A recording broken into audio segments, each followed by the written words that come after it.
Joan, recently you urged a crowd in England not to cooperate in the military draft. Doesn't this sort of border on sedition according to our own laws?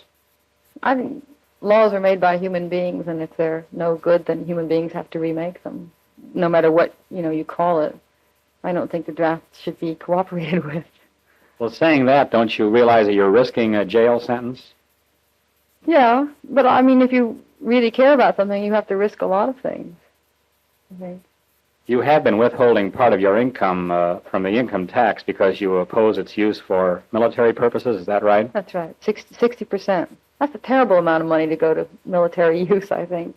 If somehow I believe that the armaments were going to do somebody some good, then it would be harder for me to make a decision, but they're so impractical and useless. And all I could possibly do is blow everybody up. So, aside from the fact that morally I don't think they're any good. Is the government able to confiscate that sum, or are you still withholding it? I keep withholding it, and the only difference I can say is I refuse to volunteer it. I won't pay it. If they want it, they'll have to come and take it and find me and so forth. And they've done that for 2 years. They did it this year, contrary to some rumors that were out. But they sort of have the power to do whatever they want, and they just come to the bank and take it. There have been reports that you are operating a school for pacifists in your home. Where is it, up in El Monte? No, in Carmel Valley, I now own a school. And, I bought a separate building, and we have what we call Institute for the Study of Nonviolence. And it is for me to try to find out a better way to maybe live and help other people live, and in the process, we have 15 people at a time. And it's really just a learning process for everybody who's there. And I have one man, Ira Sandpearl, who does most of the teaching and leading the seminars. In this country, of course, we feel that communism is one of the major threats to our way of life, and that is one reason why we are in Vietnam, to stop communism way over there and keep it from spreading around the world and to these shores. Don't you share this opinion? No, I think the boogeyman is not communism or any ism. I think it's hatred.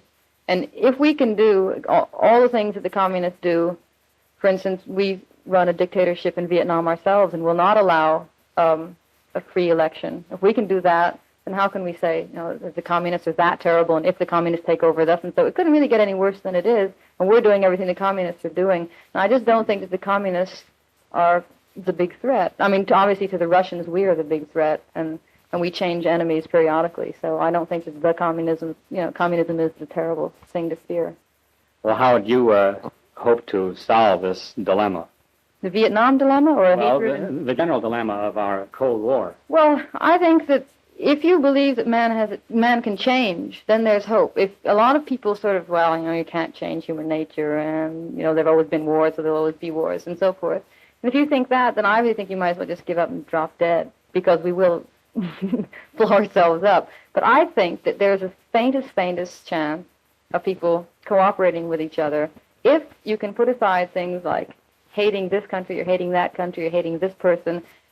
Only if there is a real brotherhood of all people, in the whole world, I think, is there any possibility of us surviving for a while. Joan, there have been some demands that these public demonstrations against our policy in Vietnam border on the treasonable, if not actually being treasonable.